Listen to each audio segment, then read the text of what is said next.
And Yes. you know, before noon today, the GOP brought out so many people and had a huge press conference. So I mean, did you get a chance to listen to what they had to say at all? Or Well, before I left the home, I did see the news, and I did see that the Republican members, including one that claims to be a Democrat and is on the Democratic ticket, they were all out here together earlier.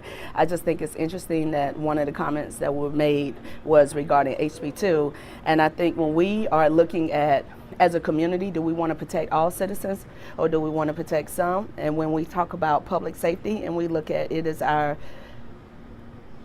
GOP representatives that have cut funding, and when you look on the state level and you look across the nation, but specifically for North Carolina, it's these same representatives who cut funding for the North Carolina Department of Justice, but you say you care about public safety and you care about having a world-winning city.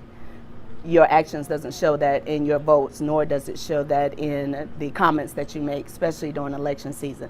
If anything, with what we're seeing across the nation, this is the time that we're supposed to come together. But I also think it's a time that the community needs to recognize, okay, what party does represent your values? Because we are a two-party system. So if you are a Democrat, what are your values? And when you're standing up and showing up in support of conservative values on the Republican side, and those values are values for the wealthy and not the working poor or the chronically poor, I think the community should be concerned about that. A couple different people mentioned this at the press conference. They say the Democrats on the city council and the mayor are just playing politics when it comes to public safety, when it comes to HB2. Mm-hmm. Do you take offense to that? I mean, so I'm not going to say I take offense to it, because when you look across the nation, it's that piece of when you were a kid and you point to someone else and say, look at what they're doing, but you're the one that's doing it.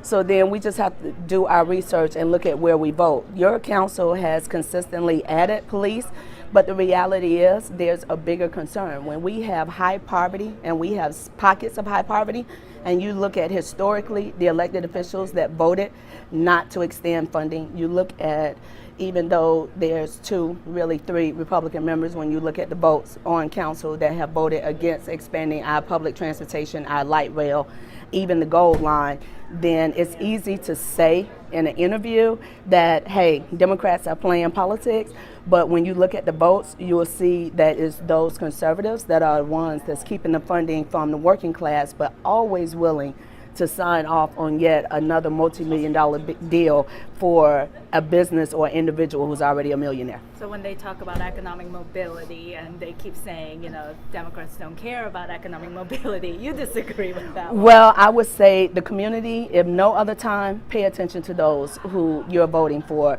I and my Democratic colleagues, there's two other colleagues that are here that'll be filing around the same time I will today. James Mitchell has been the chair of economic development. We have moved forward a lot of progress. Matter of fact, last night I was at an event at the Omega House working directly with the city to go to the community to say, here are places where we do not have enough minority, small business, and women owners. We need you to fill these spots. This is how you do it. You don't wait till you get a position in order to say that you're going to create jobs, and we know that small business is really the core of our nation.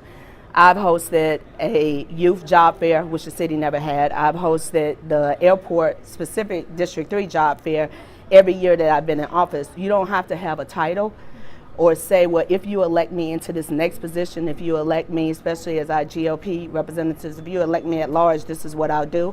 Well, you know what? You're in office serving now, so what have you done? So if you really care about jobs, what have you done to actually increase the jobs for everyone and not just six-figure jobs where that company is then asking for government dollars in order for you to build what you're going to build, and the local community doesn't really see the benefit of that overall. We have people coming in from the region, which is great. We're a regional partner, but the reality is, tell the truth. Don't say that you're going to care about economic development, you care about people, but your votes are the exact opposite of that. So then if you could sum up your campaign for your re-election campaign, what would your goal and vision be?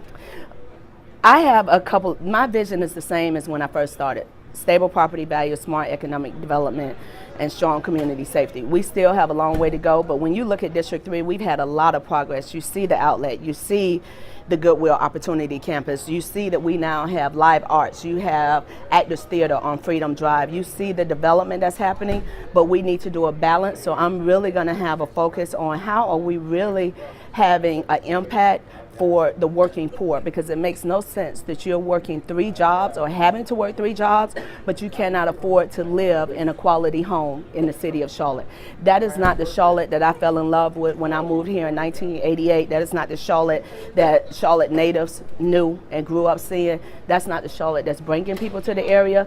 So we need to really get back and focus on what our core issues are as Democrats, and that's making sure there's a space for all citizens, whether you identify as lesbian, gay, bi, trans, whether you're a senior, whether you're working poor, whether you're financially well off. Our role is to protect and represent all citizens and not a select few. Perfect. Anything else that you want to get out there on this filing day? I want to tell people, come out, show your support, but don't forget that it doesn't end today. You have to get out and vote. The primaries for a lot of the races, that is when that race is won.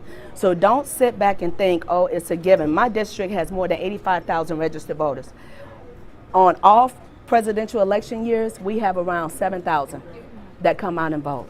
Make your voice heard. You're not going to always see me throughout the district because the district is expansive, but I try my best to be as accessible as possible and as transparent. And that means as a strong progressive Democrat, I believe in the words that I say, but when you have someone running on a Democratic ticket who shows that they truly represent conservative values, then the community needs to make a very big change, and you're going to have enough candidates where you have choices. Perfect. Thank you so much. Thank you. Okay.